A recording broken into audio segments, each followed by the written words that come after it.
أشهد أن لا إله إلا الله وحده لا شريك له وأشهد أن محمدا عبده ورسوله أما بعد فأعوذ بالله من الشيطان الرجيم بسم الله الرحمن الرحيم الحمد لله رب العالمين الرحمن الرحيم مالك يوم الدين إياك نعبد وإياك نستعين اهدنا الصراط المستقيم صراط الذين أنعمت عليهم غير المغضوب عليهم ولا الضالين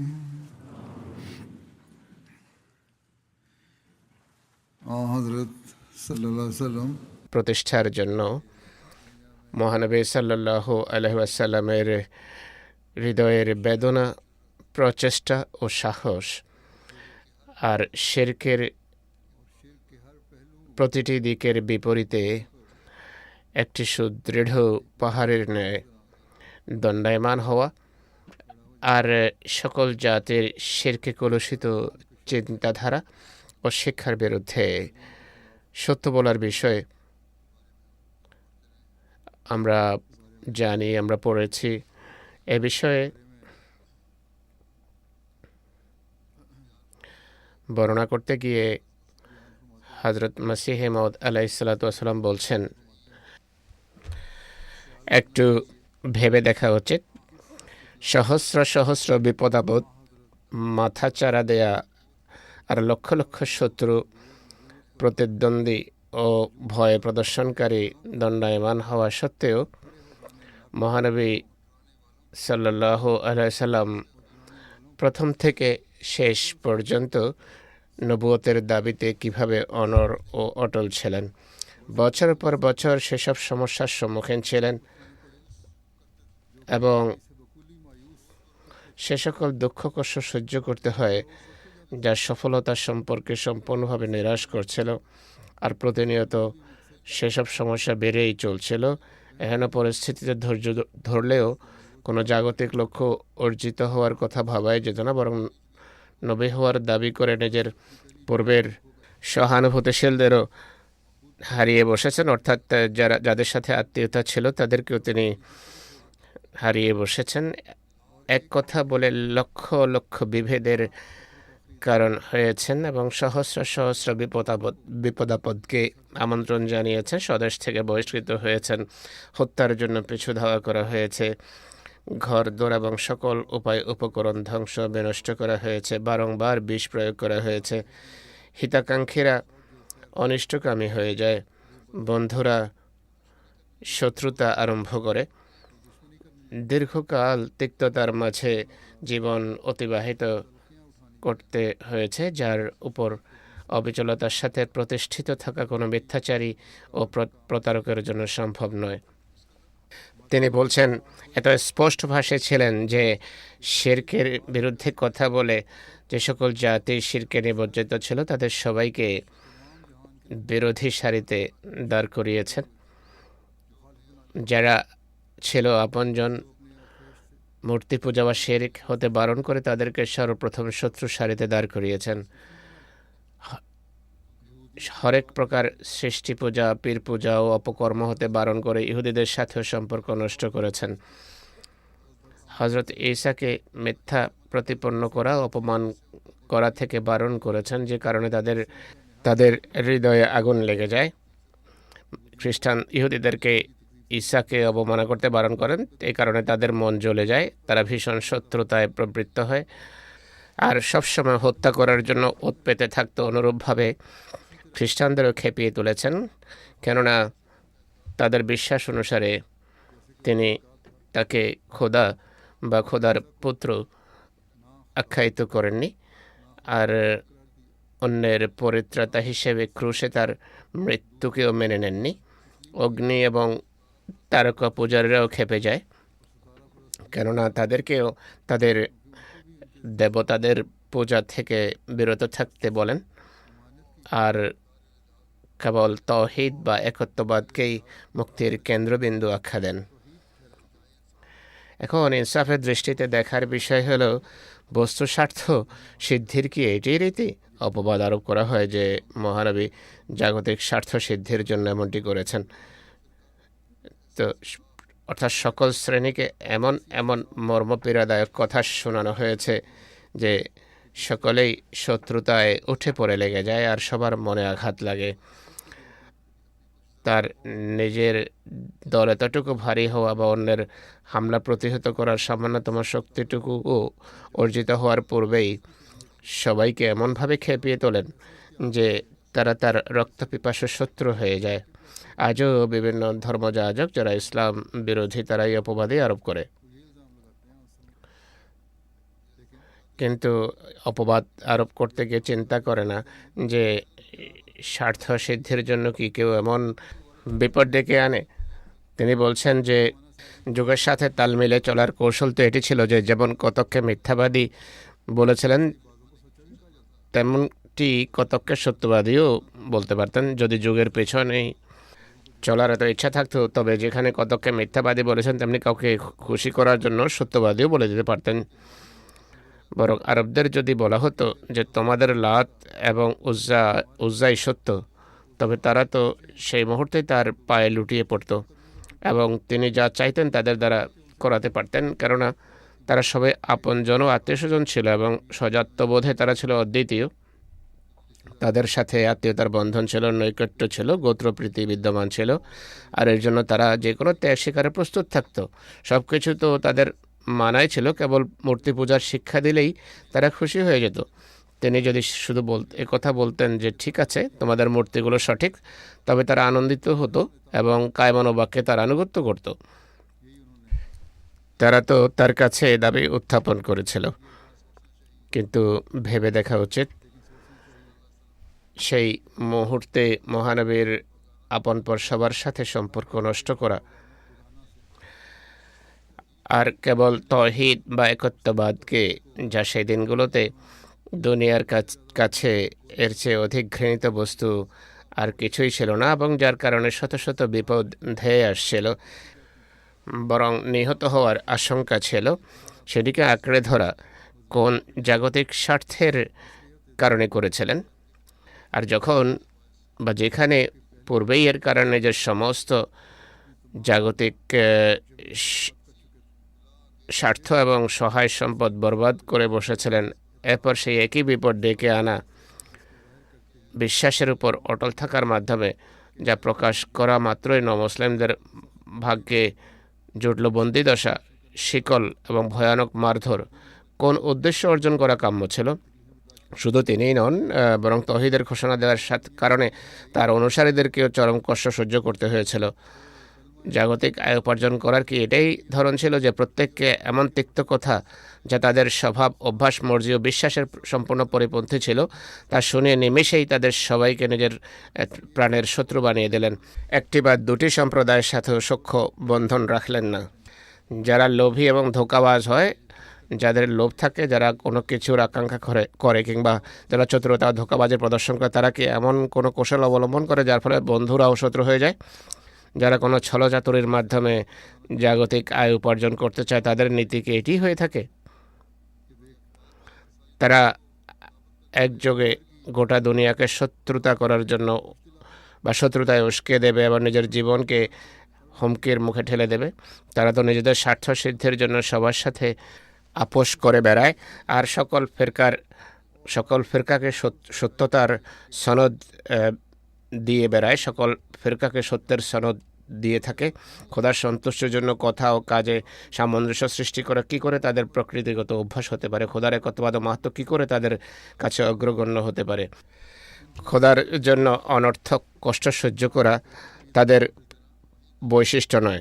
তারা শিকারীদের মতো, যেখানে শিকার পাওয়া সহজলভ্য সেখানে জাল পেতে থাকে। যদি প্রতারণার মাধ্যমে ধরতেই হয়, তাহলে শিকারের মতো তারা জাল বিছায়। সেই রীতি অবলম্বন করে তারা, যাতে পরিশ্রম স্বল্প এবং জাগতিক লাভের সম্ভাবনা থাকে বেশি। কপটতা তাদের পেশা আর চাটুকারিতা তাদের বৈশিষ্ট্য হয়ে থাকে। সবার সাথে মিষ্টি করে কথা বলা আর সকল চোর ও সাধুর সাথে একই ধরনের সুসম্পর্ক বজায় রাখা তাদের একটি বিশেষ নীতি এবং রীতি হয়ে থাকে। মুসলমানদের সামনে আল্লাহ আল্লাহ আর হিন্দুদের সামনে রাম রাম করার জন্য তারা সদা প্রস্তুত থাকে। সকল বৈঠকে মানুষের সুরে সুর মিলিয়ে হা হা করা বা না না করা তাদের বৈশিষ্ট্য। বৈঠকের বৈশিষ্ট্য অনুসারে তারা নিজেদের পরিবর্তন করে। খোদার সাথে তাদের কিসের সম্পর্ক আর তার সাথে বিশ্বস্ততারই বা কী কারণ থাকতে পারে? নিজের প্রফুল্ল মন ও প্রাণকে অনর্থক অনাকাঙ্ক্ষিত দুঃখের মুখে ঠেলে দেওয়ার তাদের প্রয়োজনই বা কী? ওস্তাদ তাদেরকে একটি কথাই শিখিয়েছে, তা হলো সবাইকে কথা বলবে যে তোমার পথেই সঠিক আর তোমার মতেই যথার্থ, তুমি যা বুঝেছ তাই সঠিক। এক কথায় সরল বক্র, সত্য মিথ্যা ও পাপ পুণ্যের উপর তাদের কোনো দৃষ্টি থাকে না, বরং যারা তাদের কিছুটা মিষ্টি মুখ করায় তারাই তাদের হিসেবে ভালো এবং সাধুজন ও ভদ্র মানুষ হয়ে থাকে। যার প্রশংসায় তারা নিজেদের উদররূপী দোজখ ভরার সম্ভাবনা দেখে, তাকেই মুক্তিপ্রাপ্ত স্বর্গের উত্তরাধিকারী ও চিরস্থায়ী জীবনের মালিক বানিয়ে বসে, সেই তাদের জন্য সব কিছু হয়ে যায়। কিন্তু হযরত খাতামুল আম্বিয়া সাল্লাল্লাহু আলাইহি ওয়াসাল্লামের ঘটনাবলীর প্রতি দৃষ্টিপাতে একথা অত্যন্ত স্পষ্ট ও প্রদীপ্ত যে মহানবী সাল্লাল্লাহু আলাইহি ওয়াসাল্লাম ছিলেন কথা ও কাজে অভিন্ন, স্বচ্ছ হৃদয়, খোদার জন্য জীবন বাজি রাখতে প্রস্তুত। সৃষ্টির উপর নির্ভর করা ও তাদের কাছে আশা ভরসা রাখা হতে তিনি ছিলেন সম্পূর্ণরূপে বিমুখ। কেবল খোদার উপর নির্ভরশীল ছিলেন তিনি, যিনি খোদার ইচ্ছা ও সন্তুষ্টির জন্য সম্পূর্ণরূপে আত্মনিবেদিত। আদৌ ভ্রুক্ষেপ করেননি যে একত্ববাদের ঘোষণার ফলে কী কী বিপদ আমার উপর আপতিত হতে পারে আর মুশরিকদের হাতে কী কী দুঃখ বেদনা আমাকে সইতে হবে, বরং সকল দুঃখ কষ্ট কাঠিন্য ও সমস্যা বলে শিরোধার্য করে স্বীয় মনিবের নির্দেশ পালন করেছেন আর খোদার পথে সংগ্রাম, ওয়াজ ও নসিহতের জন্য আবশ্যকীয় শর্তাবলীর সবকটি পূরণ করেছেন। কোনো ভয়ভীতি প্রদর্শনকারীকে কোনো গুরুত্বই দেননি। আমরা সত্যই বলছি, নবিকুলের ঘটনাবলিতে ভয়াবহ বিপদাপদের মুখে খোদার উপর এভাবে ভরসা করে প্রকাশ্যে শিরক ও সৃষ্টি পূজা থেকে বারণকারী আর এত শত্রু থাকা সত্ত্বেও এরূপ দৃঢ়চিত্ততা ও অবিচলতা প্রদর্শনকারী একজনও দেখা যায় না। নবীদের ইতিহাসে দেখুন, এত অবিচলতা প্রদর্শনকারী একজনও নেই। সুতরাং কিছুটা হলেও সততার সাথে চিন্তা করা উচিত। এ সকল পরিস্থিতি কত পরিষ্কারভাবে মহানবীর অভ্যন্তরীণ সত্যতার সাক্ষ্য দেয়। এছাড়া বিবেকবানরা এসব পরিস্থিতি সম্পর্কে যদি আরও চিন্তা করে, তাহলে বুঝতে পারবে যে যে যুগে মহানবী প্রেরিত হয়েছেন তা সত্যিকার অর্থে এমন এক যুগ ছিল যখন বিরাজমান পরিস্থিতি এক মহান ঐশী সংস্কারক ও স্বর্গীয় পথ প্রদর্শককে হাতছানি দিয়ে ডাকছিল।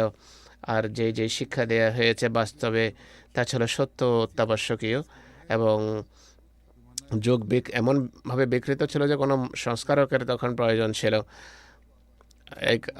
এই কারণেই তখন তিনি এসেছেন।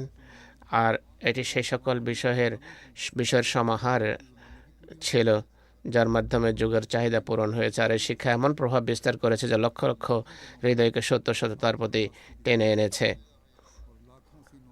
আর লক্ষ লক্ষ হৃদয়ে লা ইলাহা ইল্লাল্লাহর ছাপ প্রথিত করেছে। আর নবুয়তের যা উদ্দেশ্য ও লক্ষ্য হয়ে থাকে, অর্থাৎ মুক্তি লাভের নীতিকে এমন পরাকাষ্ঠায় পৌঁছিয়েছেন যে অন্য কোনো নবীর হাতে সেই পরাকাষ্ঠা কোনো যুগে লাভ হয়নি।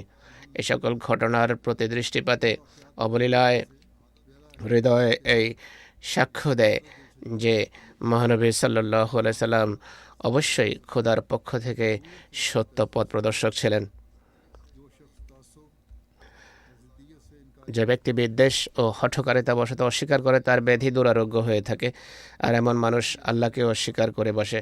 নতুবা সত্যের সেসব লক্ষণ যা মহানবীর সত্তায় পূর্ণ মাত্রায় বিদ্যমান ছিল, অন্য কোনো নবীর মাঝে কেউ এর একটি তো প্রমাণ করে দেখাক, যেন আমরাও তা অবগত হতে পারি।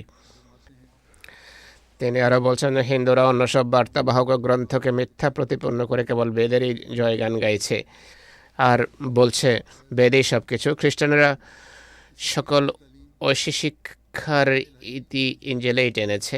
কথা চিন্তা করো না যে কোন গ্রন্থ খোদার একত্ববাদ কতটা প্রতিষ্ঠিত করে তার উপর নির্ভর করে এর গুরুত্ব মর্যাদার। যে গ্রন্থ একত্ববাদ বা তহিদে সমধিক সমৃদ্ধ, সেটি বড় মর্যাদা রাখে। এই কারণেই খোদার একত্ববাদে অস্বীকারী ব্যক্তির চরিত্র যতই পূর্ণ বা সম্পূর্ণ হোক না কেন, সে মুক্তি পেতে পারে না।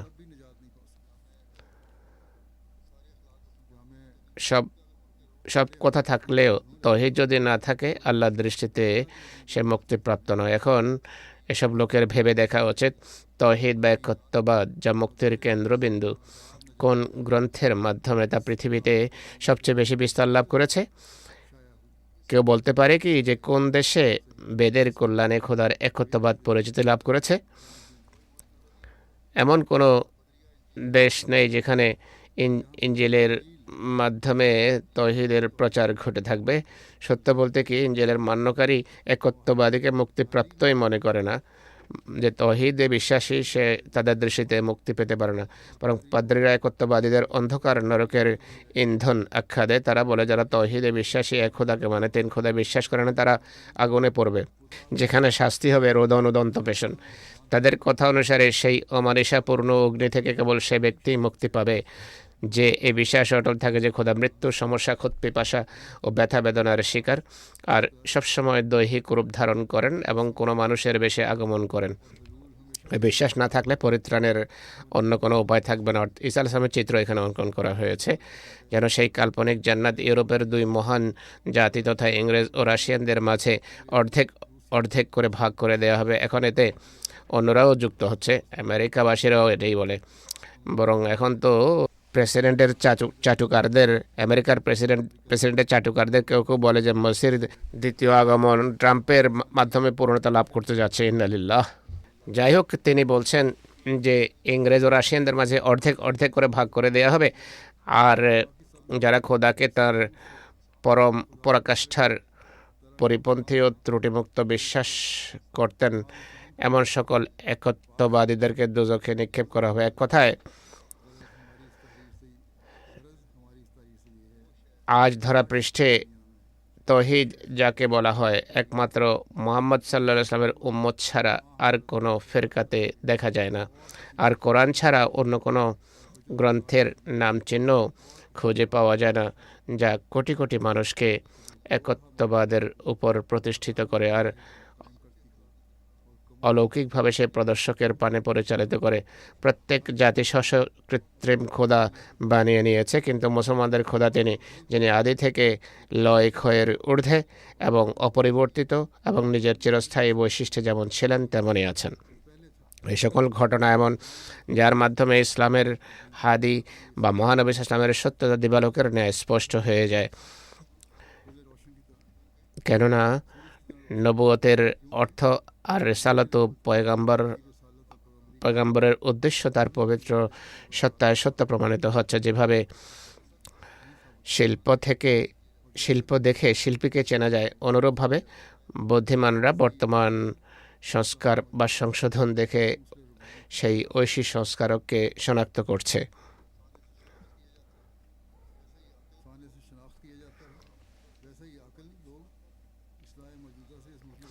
কোনো জিনিস প্রস্তুতকারী তার বানানো জিনিস, কেউ যদি কোনো কিছু বানিয়ে থাকে, তার মাধ্যমে মানুষ তাকে চেনে যে কত অসাধারণ জিনিস বানিয়েছে, এই ব্যক্তি কত অসাধারণ। অনুরূপভাবে খোদার পক্ষ থেকে যেই সংস্কারক আসে তাকে চেনা যায় তৌহিদের প্রচারের মাধ্যমে। অনুরূপভাবে সহস্র সহস্র এমন ঘটনা রয়েছে যার মাধ্যমে মহানবী যে খোদা তাআলার পক্ষ থেকে মদত পুষ্ট ছিলেন তা স্পষ্ট হয়। দৃষ্টান্তস্বরূপ এটি কি বিস্ময়কর ঘটনা নয় যে একজন বিত্ত, শক্তিহীন, নিরুপায়, নিরক্ষর, ইয়েতিম আর নিঃসঙ্গ দরিদ্র মানুষ সে সময় এমন সমুজ্জ্বল শিক্ষা নিয়ে এসেছে যখন পৃথিবীর সকল জাতি আর্থিক, সামরিক ও জ্ঞানগত শক্তিতে ছিল সমধিক বলীয়ান, আর তিনি স্বীয় অকাট্য প্রমাণ ও সুস্পষ্ট যুক্তির জোরে সবার মুখ বন্ধ করে দিয়েছেন। বড় বড় লোকদের স্পষ্ট ভ্রান্তি চিহ্নিত করেছেন, যারা বিজ্ঞ, স্বাস্থ্য আর দার্শনিক আখ্যায়িত হতো, অর্থাৎ যারা দার্শনিক আখ্যায়িত হতো, বড় বড় শিক্ষিত আখ্যায়িত হতো, তাদের ভুল ভ্রান্তি চিহ্নিত করেছেন। সহায়হীনতা, দারিদ্র সত্ত্বেও সিংহাসন থেকে বাচ্চাদের পতন ঘটানোর মতো শক্তিমত্তা প্রদর্শন করেছেন, আর সেসব সিংহাসনে দরিদ্রদের সমাসীন করেছেন। এটি কি খোদার সাহায্য নয়? আর যদি খোদার সাহায্য না হয় তাহলে এটি কী ছিল? ঐশী সাহায্য ছাড়াও কি সারা পৃথিবীর উপর বুদ্ধি, জ্ঞান, শক্তির ক্ষমতার জোরে জয়যুক্ত হওয়া যায় কি?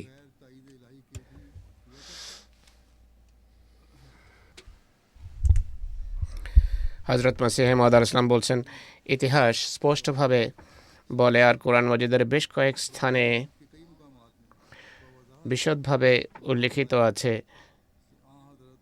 মহানবী সে যুগে প্রেরিত হয়েছেন যখন সারা পৃথিবীতে শিরক, ভ্রষ্টতা ও সৃষ্টি পূজার ছিল রাজত্ব।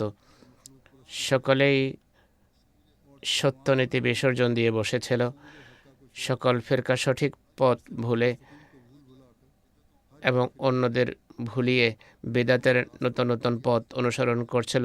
আরবে মূর্তি পূজার ভয়াবহ প্রচলন ছিল, পারস্যে অগ্নি পূজার বাজার ছিল গরম, ইরানিরা সেই যুগে অগ্নি পূজারই ছিল।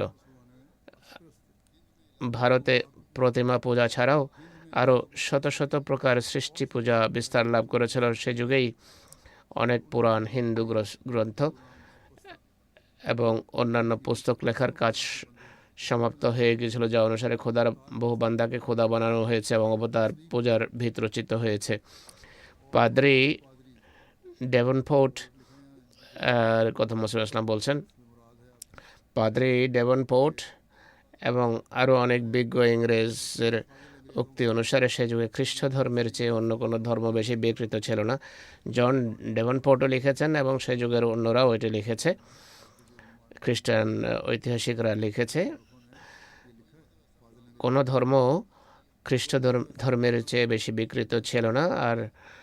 আর পাদ্রীদের নোংরা চালচলন এবং নোংরা বিশ্বাসের কারণে খ্রিস্ট ধর্ম মারাত্মকভাবে কলঙ্কিত হয়। আর খ্রিস্ট ধর্ম এক বা দু ব্যক্তি নয়, বরং খ্রিস্ট ধর্মে অনেক কিছুই খোদার আসন দখল করে নিয়েছিল। সুতরাং মহানবের এমন সর্বগ্রাসী ভ্রষ্টতার যুগে প্রেরিত হওয়া, যা যুগে বিরাজমান পরিস্থিতি একজন দক্ষ চিকিৎসক ও সংস্কারক হাতছানি দিয়ে রাখছিল, আর যার পরনে আবশ্যকতা ছিল ঐশী দিক নির্দেশনা। সুতরাং এমন সর্বগ্রাসী ভ্রষ্টতার যুগে মহানবী প্রেরিত হওয়া, অধিকন্তু তার পৃথিবীতে এসে বিশ্ব মানবতাকে একত্ববাদ সৎকর্মের মাঝে আলোকিত করা এবং সকল দুষ্কৃতির মূল অর্থাৎ শিরক ও সৃষ্টি পূজা নির্মূল করা, এ কথার স্পষ্ট প্রমাণ বহন করে যে মহানবী খোদার সত্য রসুল এবং সব রসুলদের মাঝে ছিলেন শ্রেষ্ঠ। তার সত্যবাদী হওয়া এর মাধ্যমে প্রমাণিত যে সেই সর্বগ্রাসী, সর্বব্যাপী ভ্রষ্টতার যুগে প্রকৃতির বিধান এক সত্যপথ প্রদর্শককে হাতছানি দিয়ে রাখছিল, আর ঐশী রীতি একজন সত্যপথ প্রদর্শককে চাচ্ছিল। মানুষ নষ্ট হলে, বিকৃত হলে আল্লাহ কাউকে পাঠান, কারণ বিশ্ব প্রতিপালকের প্রাচীন রীতি এটি। পৃথিবীতে যখন কোনো পরিস্থিতি চরমে পৌঁছায় আর সমস্যা ভয়াবহ রূপ ধারণ করে, তখন ঐশী কৃপা তা দূরীভূত করার প্রতি দৃষ্টি দেয়। যেভাবে যখন অনাবৃষ্টির ফলে চরম দুর্ভিক্ষ দেখা দেয়, যখন সৃষ্টি ধ্বংস হতে থাকে, অনাবৃষ্টি হলে দুর্ভিক্ষ হয়, সৃষ্টি ধ্বংস হতে থাকে, তখন দয়ালু খোদা বৃষ্টি বর্ষণ করেন। আর মহামারীর কারণে লক্ষ লক্ষ মানুষ যখন মৃত্যুর কোলে ঢলে পড়ে বা পড়া আরম্ভ হয়, তখন আল্লাহ তাআলা বায়ু পরিষ্কার করার কোনো পরিস্থিতির সৃষ্টি করেন বা ঔষধ আবিষ্কৃত হয়ে যায়। কোনো জাতি কোনো অত্যাচারীর কবলে যখন পড়ে, তখন ন্যায়পরায়ণ বা সমস্যা সমাধানকারী কোনো কাণ্ডারি দণ্ডায়মান হয়। অনুরূপভাবে মানুষ যখন খোদার পথ ভুলে যায় আর একত্ববাদ ও সত্যের পূজা পরিত্যাগ করে, তখন মহামহিমান্বিত খোদা কোনো বান্দাকে উৎকর্ষ অন্তর্দৃষ্টি দিয়ে স্বীয় বাণী এবং ইলহামে সম্মানিত করে মানব জাতির হেদায়েতের জন্য প্রেরণ করেন, যেন বিকৃতি যতটা দেখা দিয়েছে তার সংশোধন করতে পারেন।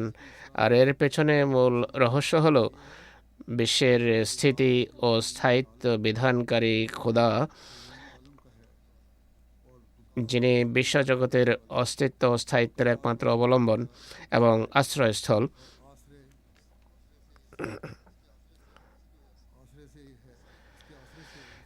সৃষ্টির কল্যাণ সাধনের কোনো বৈশিষ্ট্য প্রকাশ করতে গিয়ে তিনি দ্বিধা করেন না এবং কোনো বৈশিষ্ট্যকে বেকার এবং অকেজ পরিত্যাগও করেন না, বরং তার প্রতিটি বৈশিষ্ট্য যথাস্থানে যথাসময়ে প্রকাশ পেয়ে থাকে। অতএব যুক্তির দৃষ্টিকোণ থেকে কথা সুনিশ্চিত যে সকল বিপদাপদের আগ্রাসন বা ভয়াবহতা প্রতিহত করার জন্য খোদার সেই বৈশিষ্ট্য প্রকাশ পায় যা বিপদের মুখোমুখি দাঁড়ানোর যোগ্যতা রাখে।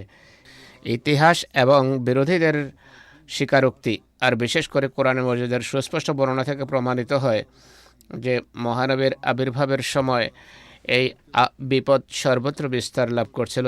পৃথিবীর সকল জাতি সরলপথ একত্ববাদ নিষ্ঠা সততা বিসর্জন দিয়ে বসেছিল। এছাড়া সবারই জানা যে বর্তমান নৈরাজ্যের চিকিৎসাকারী এবং পৃথিবীকে শিরকের অন্ধকার ও সৃষ্টি পূজার অন্ধকার থেকে বের করে একত্ববাদের উপর প্রতিষ্ঠিতকারী কেবল মহানবী সাল্লাল্লাহু আলাইহি সাল্লামে, অন্য কেউ নয়। সুতরাং এই সমস্ত বা এই পুরো ভূমিকার ফলাফল যা দাঁড়ায় তা হলো মহানবী খোদার পক্ষ থেকে সত্য পথের দিশারি ছিলেন। অতএব মহানবী সাল্লাল্লাহু আলাইহি সাল্লাম সে পবিত্র সত্তা যিনি সত্যিকার অর্থে তৌহিদ পৃথিবীতে প্রতিষ্ঠিত করেছেন। বিগত খুতবাগুলোতে এই সংক্রান্ত ঘটনাবলী আমি বর্ণনা করেছি, অনেক ঘটনা শুনিয়েছি। মহানবী আশ্চর্যজনকভাবে তৌহিদ প্রতিষ্ঠার চেষ্টা করতেন। আর এই যুগও আমরা দেখি যে আল্লাহ তাআলার প্রতিশ্রুতি অনুসারে সেই প্রতিশ্রুতি অনুসারে আল্লাহ তাআলা তার নিবেদিত প্রাণ প্রেমিককে তৌহিদ প্রতিষ্ঠার জন্য পাঠিয়েছেন। কেননা বর্তমান যুগে হযরত মির্জা গোলাম আহমদ কাদিয়ানী আলাইহিস সালাম, যিনি মসিহে মাউদ এবং প্রতিশ্রুত মাহদিও বটে, তার শিক্ষা এবং মহানবীর সুন্নতের বাস্তব নমুনা ছিলেন। আর তার হৃদয়ে নিজের মনিবের অনুসরণে আল্লাহ তাআলার একত্ববাদ প্রচারের জন্য এক গভীর বেদনায় ছিল পরিপূর্ণ। যেমন আমরা তার রচনাবলী এবং তার বাস্তব জীবনে এর বহু দৃষ্টান্ত দেখতে পাই, যার কয়েকটি আমি বর্ণনা করছি। হযরত মসিহে মাউদ আলাইহিস সালাতু ওয়াস সালাম বলছেন, আমাদের সাথেও আল্লাহ তাআলার বড় বিস্ময়কর ব্যবহার। আমাদের এলহাম আনতা মিন্নি বিমানজিলাতে তাওহীদ ওয়া তাফরিদ, একটা নতুন ধাঁচের এলহাম। আমরা এর পূর্বে কোনো এলহামে বাক্যে এই শব্দ দেখতে পাইনি। আমাদের দৃষ্টিতে অর্থ হলো এমন ব্যক্তি তাওহীদের অর্থাৎ এক অদ্বিতীয় হওয়ার মর্যাদা রাখে। অর্থাৎ যখন পৃথিবীতে তাওহীদের চরম অবমাননা হয় এবং অত্যন্ত ঘৃণা দৃষ্টিতে দেখা হয়, এমন সময়ে আগমনকারী ব্যক্তি মূর্ত তাওহীদ বা মূর্ত একত্ববাদ হয়ে থাকেন। একটি পত্রিকা এটি বর্ণনা করেছে, একটি সংক্ষিপ্তভাবে সেটি বর্ণনা করেছে।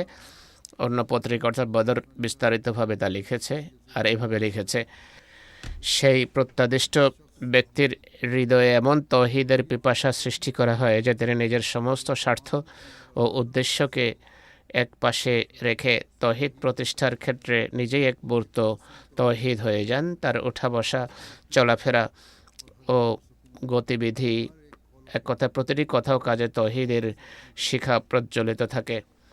তিনি বলছেন, প্রত্যেক ব্যক্তি নিজের একটি উদ্দেশ্য লক্ষ্য নির্ধারণ করে থাকে, কিন্তু সেই ব্যক্তির উদ্দেশ্য অর্থাৎ যিনি আল্লাহ প্রেমে নিমজ্জিত, তার উদ্দেশ্য ও কাম্য কেবল আল্লাহ তাআলার তাওহীদই হয়ে থাকে। তিনি আল্লাহ তাআলার তাওহীদকে নিজের স্বভাবজাত আবেগ এবং উদ্দেশ্যের উপর অগ্রাধিকার দেন, নিজের সমস্ত প্রয়োজনকে উপেক্ষা করেন। একইভাবে প্রত্যেক ব্যক্তিরই আপন উদ্দেশ্য লক্ষ্য অর্জনের একটি প্রতিমা থাকে, মূর্তি থাকে, সে সেখানে পৌঁছাতে চায়, কিন্তু সেখানে পৌঁছানোর বা এর আগেই তার জীবনের অবসান ঘটানো কেবল আল্লাহ তালারই নিয়ন্ত্রণে হয়ে থাকে। উদ্দেশ্য অর্জন করার জন্য মানুষের অনেক বড় বড় আকাঙ্ক্ষা থাকে, যেমন ব্যবসায়ী লোকদের, বাণিজ্য পেশার লোকদের, জাগতিক উদ্দেশ্য অর্জনকারী লোকদের। আর তারা নিজেদের একটি টার্গেট বা লক্ষ্য নির্ধারণ করে রাখে, কিন্তু হয় আল্লাহ তালা তাদেরকে সেখানে পৌঁছান অথবা তার আগেই তাদের জীবনের অবসান ঘটে যায়। সে তার ধন সম্পদ এবং মান সম্মান, সন্তান সন্ততি কিংবা অন্যান্য প্রয়োজনের জন্য ছটফট করে এবং আত্মহারা হয়। আর অনেক সময় মানুষ এইসব কাঠিন্যের মাঝে পড়ে আত্মহত্যাও করে বসে। কিন্তু সে ব্যক্তি যিনি খোদার পক্ষ থেকে আদিষ্ট হয়ে আসেন, প্রত্যাদিষ্ট হয়ে আসেন, তার এই তীব্র আবেগ খোদা তালার তৌহিদের জন্য হয়ে থাকে। আর তিনি আপন কামনা বাসনার পরিবর্তে খোদা তালার তৌহিদের জন্য ব্যাকুল ও আত্মহারা হয়ে যান। আমি মনে করি এমন সময় খোদা তালার পক্ষ থেকে এই শব্দগুলো অবতীর্ণ হয়ে যান, তামিন্নি বেমঞ্জিলাতে তৌহিদ ওয়া তাফরিদি। কেননা খোদা তালার কাছে তার তৌহিদ অত্যন্ত প্রিয়। সেই তৌহিদই ছিল যার খাতিরে আল্লাহ তালা কখনো মহামারী, কখনো দুর্ভিক্ষ, আর কখনো নিজ প্রিয় নবী আলাইহিমুসসালামের হাতের তরবারের মাধ্যমে এর প্রতিষ্ঠার নিমিত্তে হাজার হাজার মুশরিককে ধ্বংস করেছেন। মক্কা মদিনার পরিস্থিতির জটিলতাও এই কারণে সৃষ্টি হয়েছিল। মুসা আলাইহিস সালামের বিষয়টিও এই তৌহিদ বা একত্ববাদের জন্যই ছিল।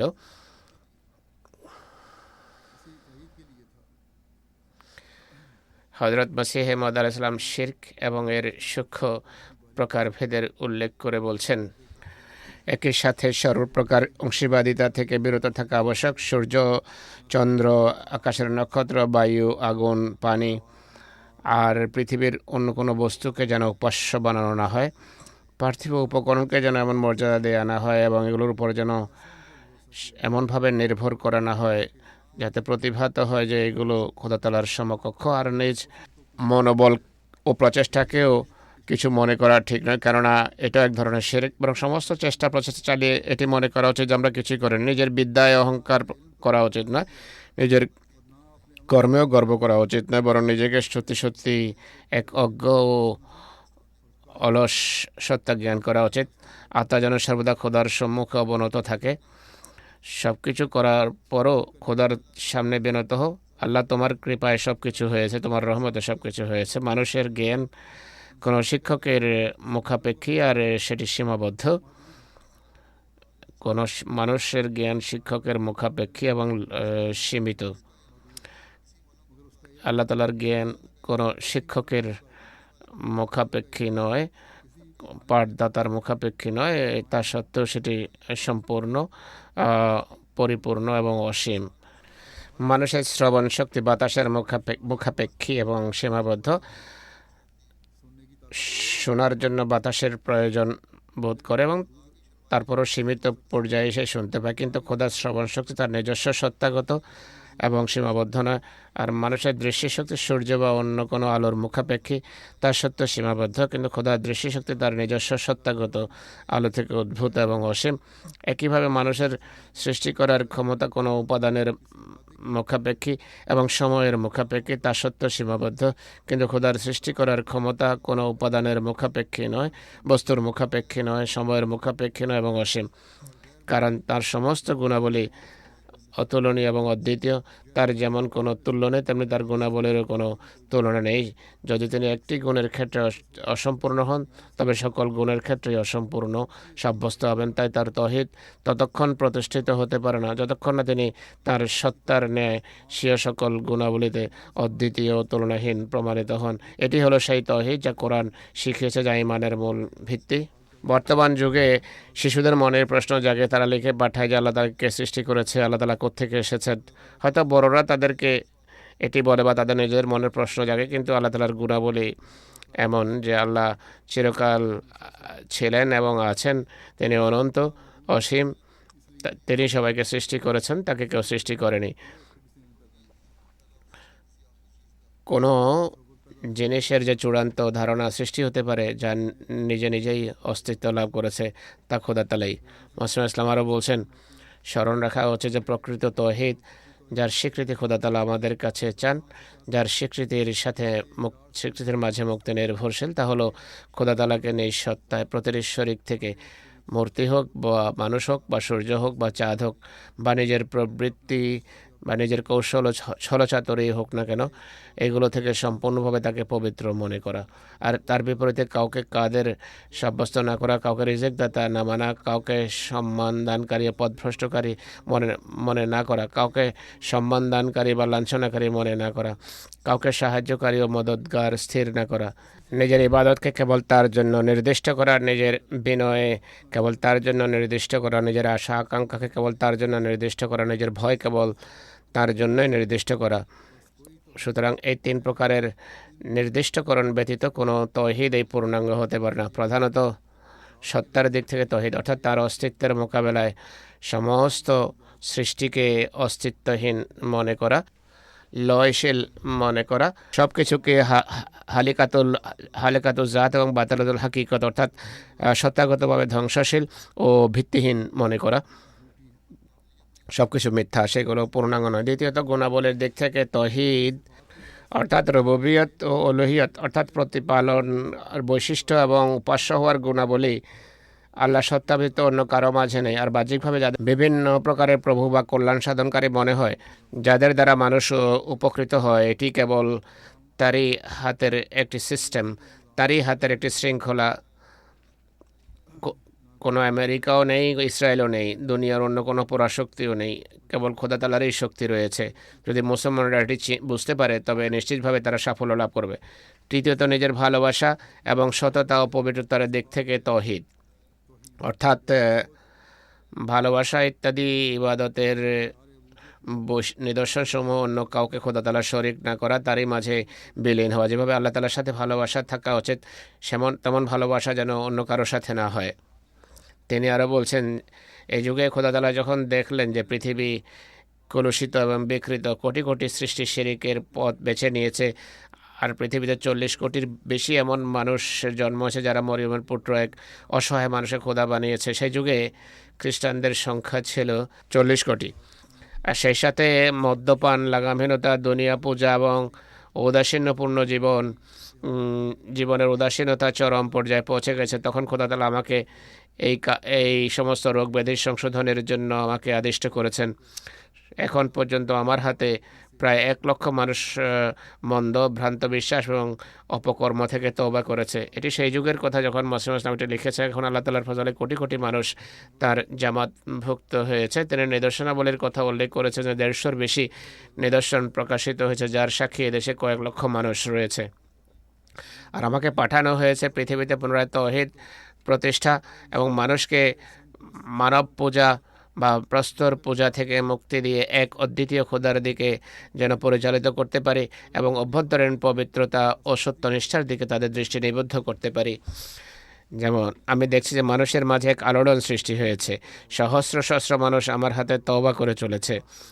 আর ঊর্ধ্বলোকে এমন এক বাতাস বইছে যে এখন মানুষের স্বভাব তৌহিদের অনুকূলে আসছে। স্পষ্টভাবে প্রতীয়মান হচ্ছে যে এখন খোদা তাআলার ইচ্ছা হলো মানব পূজাকে পৃথিবী থেকে বিলুপ্ত করা। এই ইচ্ছা পূরণের জন্য শত শত উপায় উপকরণ সৃষ্টি করা হয়েছে। আল্লাহ তাআলা আমাদেরও সেগুলো প্রদান করেছেন। এর মাধ্যমে আমরা তাবলীগও করি। আর প্রত্যেক আহমদের দায়িত্ব হলো তৌহিদ প্রসারের জন্য চেষ্টা করা। তিনি বলছেন, আমাদের কাছে এই প্রশ্ন করা হয় যে মূর্তি পূজার সংজ্ঞা কী, কোন বিষয়টি মানুষকে মূর্তি পূজারী বানিয়ে থাকে।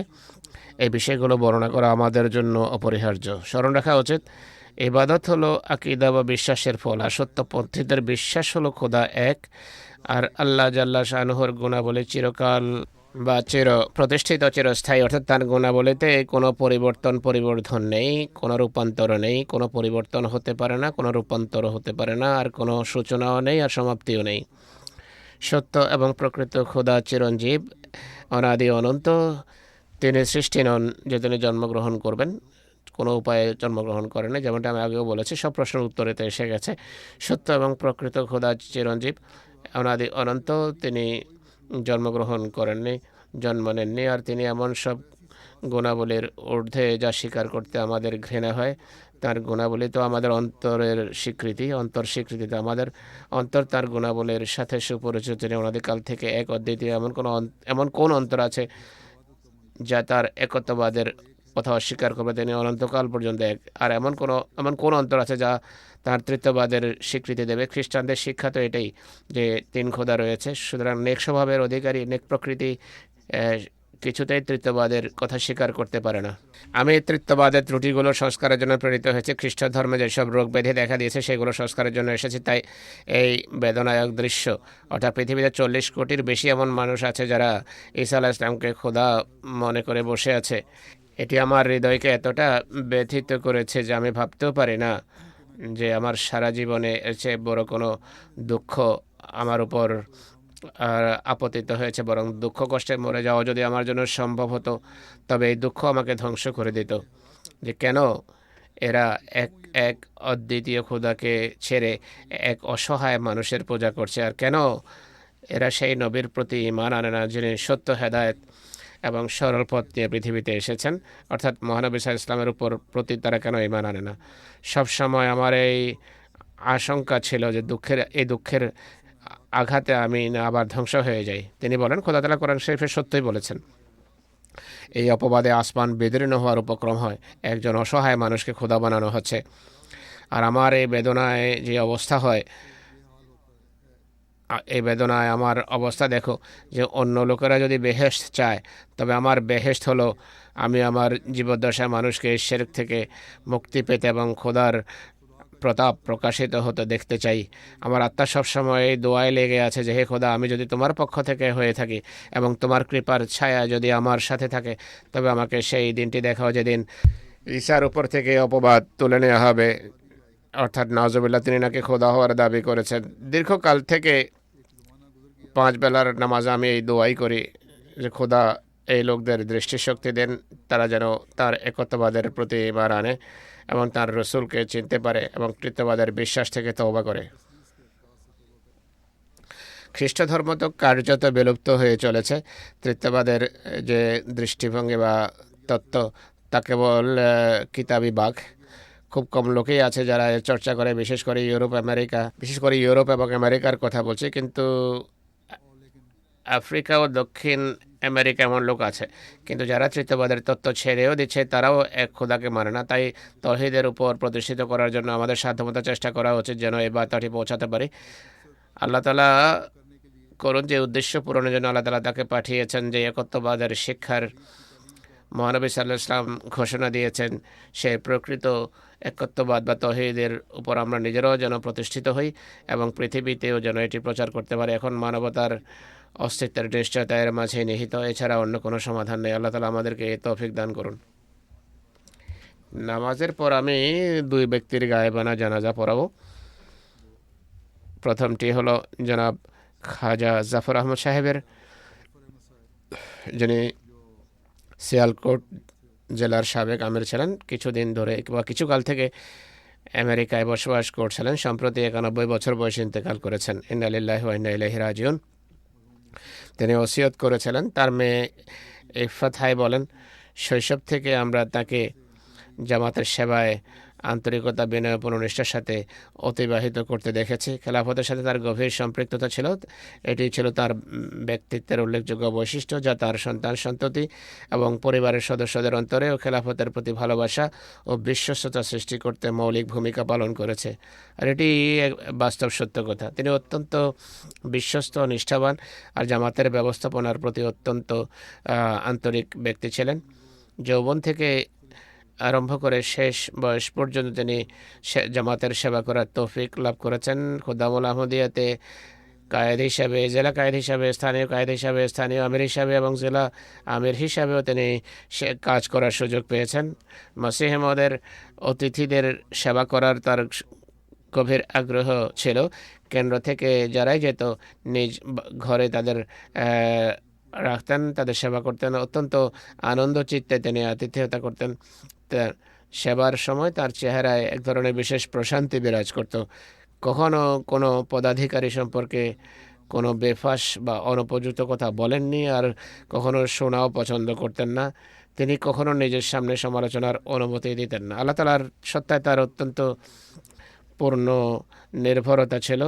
জামাতি বা ব্যক্তিগত ক্ষেত্রে কোনো পরীক্ষা বা সমস্যা দেখা দিলে সবসময় মনোযোগ থাকতো তার আল্লাহ তাআলার দোয়ার দিকে। আল্লাহ তাআলার উপর তার পূর্ণ ভরসা ছিল। তার মেয়ে বলেন, আমরা দেখেছি যে অধিকাংশ সময় আল্লাহ তাআলা তারকে পুরোপুরি সাহায্য করেছেন এবং তার দোয়া গ্রহণ করেছেন। তিনি নিজের মায়েরও অনেক সেবা করেছেন। অসুস্থ মায়ের বেশ কয়েক বছর ধরে মায়ের ধৈর্য ভালোবাসার সাথে সেবা করেছেন। তিনি তার বর্তমানে স্ত্রী ছাড়াও 3 মেয়ে, নাতি নাতনি, দহিত্র দহিত্রী, পৌত্র পৌত্রী রেখে গেছেন। আল্লাহ তাআলা তার সাথে ক্ষমা এবং মাগফিরাতের আচরণ করুন। প্রশাসনিক দিক থেকেও তিনি খুব সচেতন ব্যক্তি ছিলেন। জেলা আমির ছিলেন, সব জামাতের কথা জানতেন। ছোট ছোট জামাত, গ্রামের ছোট ছোট জামাতগুলো সম্পর্কে জানতেন। সব রাস্তাঘাট তার চেনা ছিল। জেলার সার্বিক অবস্থার উপর গভীর নজর রাখতেন। এমন নয় যে কেবল আমির হয়ে শহরেই বসে থাকবেন, সব জায়গায় যেতেন, সর্বত্র যেতেন। ভালো দিনগুলোতে জলসা সালানায় ট্রেন আসতো, ট্রেন যোগে মানুষ যাতায়াত করতো জলসার জন্য। ট্রেন সিয়ালকোট থেকেও স্পেশাল ট্রেন আসতো। সুশৃঙ্খলভাবে তিনি এর ব্যবস্থা করতেন, খুব সুন্দরভাবে ব্যবস্থা করতেন। অত্যন্ত স্নেহশীল ব্যক্তিত্ব ছিলেন, সবসময় আন্তরিকতা ও বিশ্বস্ততায় সমৃদ্ধ এক ব্যক্তিত্ব ছিলেন, খুবই বিনয়ী মানুষ ছিলেন। আল্লাহ তাআলা তার রুহের মাগফিরাত করুন। দ্বিতীয় স্মৃতিচারণ হবে জনাব ওয়েদ্রাগো আলিদো সাহেব। ইনি বুরকিনা ফাসোর স্থানীয় আহমদি। সেনাবাহিনীতে চাকরি করতেন আর আজকাল আয়োগিয়ার একটি গ্রামে কর্তব্যরত ছিলেন, যে সেখানে সন্ত্রাসীরা বেশ অরাজকতা সৃষ্টি করে রেখেছে। 3রা মার্চ কর্তব্যরত অবস্থায় সন্ত্রাসীদের হামলায় তিনি ইন্তেকাল করেন, শহীদ হন। ইন্না লিল্লাহি ওয়া ইন্না ইলাইহি রাজিউন। বয়স ছিল তার 40 বছর। খুবই নিষ্ঠাবান এক খাদেম ছিলেন। 2007 সালে আহমদিয়ত গ্রহণ করেন। তার তার স্ত্রী, তার নিজের পরিবারে একাই আহমদি ছিলেন, তিনিও একাই আহমদি ছিলেন, বংশে আর কোনো আহমদি ছিল না। রিজিনাল মোবাল্লেগ সাদাত সাহেব বলছেন, মরহুম জামাতের অত্যন্ত সক্রিয় সদস্য ছিলেন। জামাত ও খেলাফতের সাথে ছিল সুগভীর সম্পর্ক। অত্যন্ত নেক, ইবাদত গুজার ও নিষ্ঠাবান আহমদি। মসজিদ খুদাউল আহমদের কায়েদ হিসেবে দায়িত্ব পালন করেছেন। চাঁদা প্রদানে ছিলেন নিয়মিত। জামাতি প্রোগ্রামে উৎসাহ উদ্দীপনার সাথে অংশ নিতেন। সেনাবাহিনীতে চাকরির পরও বুরকিনা ফাসোর জলসা সালানায় প্রত্যেক বছর অংশগ্রহণ করতেন।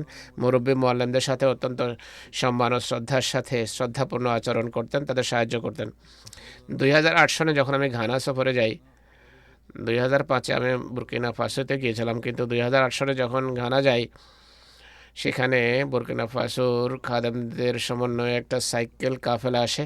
1000 কিলোমিটারের বেশি দূরত্ব অতিক্রম করে এসেছেন। সেখানকার সাইকেল কিন্তু আমাদের সাইকেলের মতো উন্নত হয় না, ভাঙাচোরা সাইকেল। এর মাধ্যমে 1000 কিলোমিটার পথ অতিক্রম করে ঘানায় পৌঁছান। আমার সাথে সেখানে দেখাও করেন। জলসাতেও তিনি সাইকেল যোগেই আসতেন, সাইকেলে করে আসতেন, সাইকেলে যেতেন জলসায়। সেম্পরি আব্দুর রহমান, স্থানীয় মোবাল্লেগ, বলছেন যে আমি তাকে জামাতের নিঃস্বার্থ সেবাকারী আর সর্বদা সেবার জন্য প্রস্তুত খাদেম পেয়েছি। যে কোনো কাজের জন্য ডাকা হলে তাৎক্ষণিকভাবে সাড়া দিতেন। জলসা সালানা এবং অন্যান্য সাংগঠনিক ইজতেমায় পূর্ণ দায়িত্বশীলতার সাথে কাজ করতেন।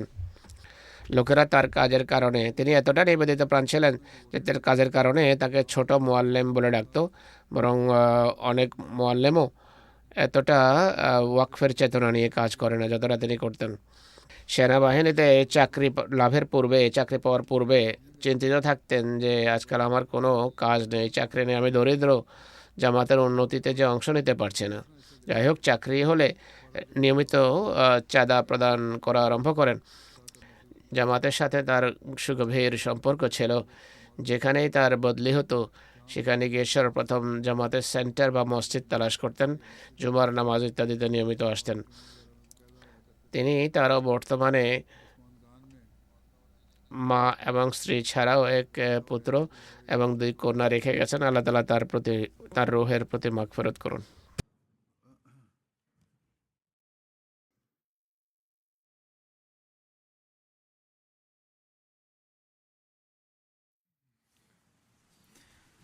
الحمد لله